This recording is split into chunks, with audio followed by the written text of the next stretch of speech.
Opa galera, tudo bem com vocês? Nesse vídeo nós faremos a correção da prova do PAS da UNB, subprograma 2015-2017, segunda etapa. O caderno de provas que eu escolhi para a gente fazer a correção é o caderno Gato, para combinar comigo, né?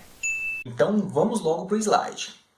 Trouxe aqui para vocês um texto para a gente dar uma lida antes de começar a responder as questões, que no caso são as questões 55 e 56. Pausa o vídeo aí rapidinho e dá uma lida no texto, tá? Só que eu garanto para vocês que esse texto não vai servir para quase nada nas nossas questões. A única coisa que vai servir aqui vai ser a estrutura da fosfetanolamina. Mesmo assim, é importante que você leia para expandir seus conhecimentos. Então vamos lá para a questão 55. Infere-se da estrutura química da fosfetanolamina que sua cadeia carbônica é aberta, normal e heterogênea. Então vamos aqui analisar a estrutura da fosfetanolamina. Será que a cadeia realmente é aberta? Olha lá, a cadeia é aberta porque as extremidades estão livres. Então até o momento tudo ok. Será que a cadeia é normal ou ela é ramificada? Será que tem algum carbono terciário aqui identificando uma cadeia ramificada? Pelo jeito que nós estamos analisando aqui, não tem nenhum carbono terciário. Só tem dois carbonos aqui, ó. Esse carbono, esse aqui é primário e esse aqui também é primário. Então não tem nenhuma ramificação, a cadeia é normal. Por enquanto tudo bem. Será agora que a cadeia é heterogênea? Para a cadeia ser heterogênea, gente, eu tenho que ter um heteroátomo. Eu tenho um heteroátomo aí? Ah, Mike, eu tenho um heteroátomo aqui, ó. Olha o oxigênio. Só que, gente, é o seguinte.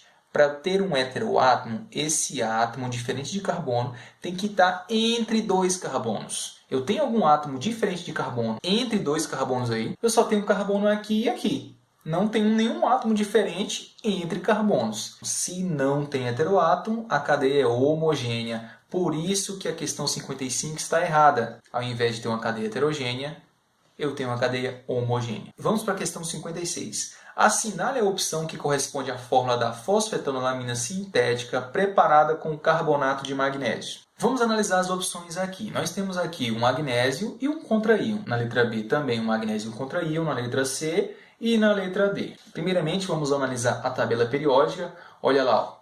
Se o magnésio é da segunda família, então quer dizer que o magnésio ele vai formar um cátion bivalente, ou seja, com duas cargas positivas. Então, nós já podemos descartar essa opção aqui e essa opção aqui, porque aqui o magnésio está com uma carga positiva e aqui eu tenho dois magnésios com uma carga positiva cada um.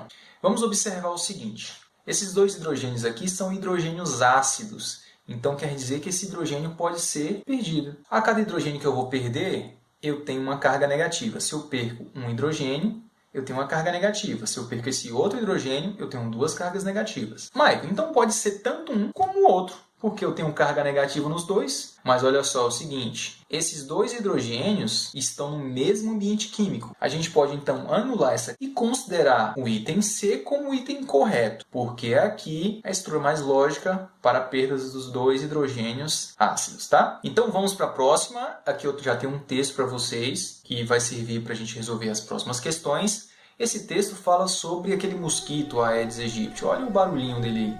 Dá uma pausa no vídeo e lê esse texto, hein? Vamos lá? Com certeza você já deve ter ouvido falar que é bom pegar um pouquinho de água sanitária e diluir em água para combater o mosquito Aedes aegypti. A água sanitária tem o hipoclorito de sódio. Em temperatura ambiente, o hipoclorito de sódio se apresenta na forma de um sólido cristalino de natureza iônica, duro e quebradiço. Alguns de seus átomos constituintes são mantidos unidos nessa estrutura por interações químicas de natureza covalente devido à elevada eletronegatividade que possuem. Essa parte aqui eu retirei do texto só para a gente saber qual que é a fórmula do hipoclorito de sódio.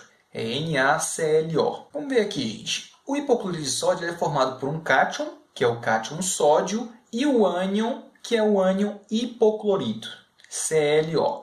Aqui na questão está dizendo o seguinte, alguns de seus átomos constituintes são mantidos unidos nessa estrutura por interações químicas de natureza covalente devido à elevada eletronegatividade que possuem.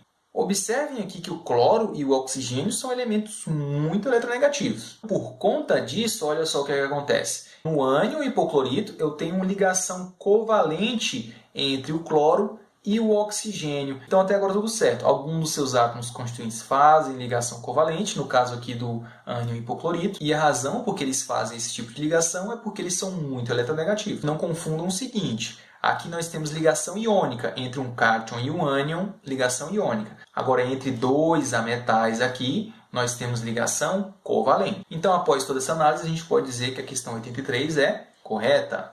Vamos para a próxima questão aqui, questão 87.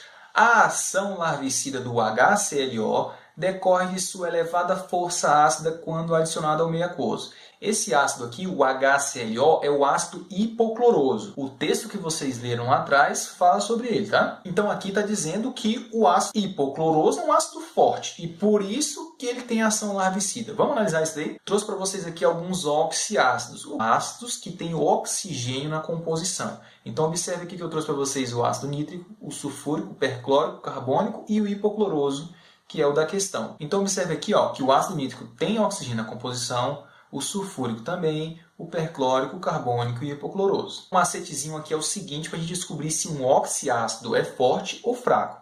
Olha lá, nós temos que saber a quantidade de oxigênios que ele tem e subtrair pela quantidade de hidrogênios. Se o resultado for igual a 0, o ácido é fraco. Se o resultado for igual a 1, o ácido é moderado.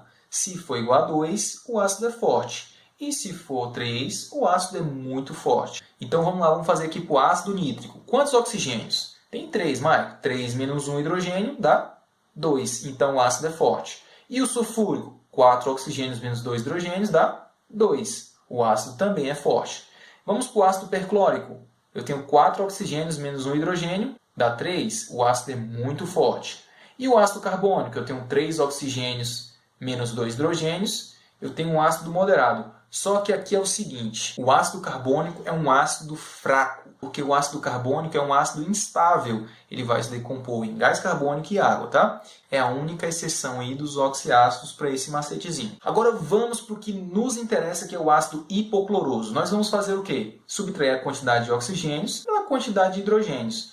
1 menos 1 dá 0. Então o ácido é fraco. Aqui está dizendo que ação larvicida é por causa que o ácido é forte. Ah, meu amigo, então a questão está errada. O ácido hipocloroso é um ácido fraco. Então vamos para a questão 88. Com base na teoria de repulsão dos pares eletrônicos de valência, infere-se que o ácido hipocloroso apresenta geometria angular. Então coloquei para vocês aqui a fórmula do ácido hipocloroso, HClO. Tudo tem lá no texto. Não precisa se preocupar com fórmula de ácido hipocloroso, porque isso é dado, ok? Primeira coisa que a gente tem que analisar para ver se a geometria é realmente angular. Escrever a fórmula eletrônica, depois a fórmula estrutural. Coloquei aqui o hidrogênio, o oxigênio e o cloro. O hidrogênio, família 1, só tem um elétron na camada de valência. O oxigênio é da família 16, eu tenho 6 elétrons na camada de valência. O cloro é da família 17, eu tenho 7 elétrons na camada de valência. O hidrogênio vai ter que fazer uma ligação, o oxigênio vai ter que fazer 2 e o cloro vai ter que fazer somente uma ligação. Então aqui fizemos as ligações covalentes, tá? E nós temos que analisar o seguinte, se o átomo central tem ou não elétrons livres. Nesse caso eu tenho elétrons livres no átomo central. Então isso aqui vai fazer com que eu tenha um deslocamento da minha nuvem eletrônica e eu vou ter aqui a geometria angular e não linear. Se eu não tivesse aqui elétrons livres no átomo central, eu não teria nenhum problema, a minha geometria seria linear. Mas como eu tenho deslocamento da nuvem, tenho geometria angular. Ah, a questão fala que o ácido hipocloroso apresenta geometria angular?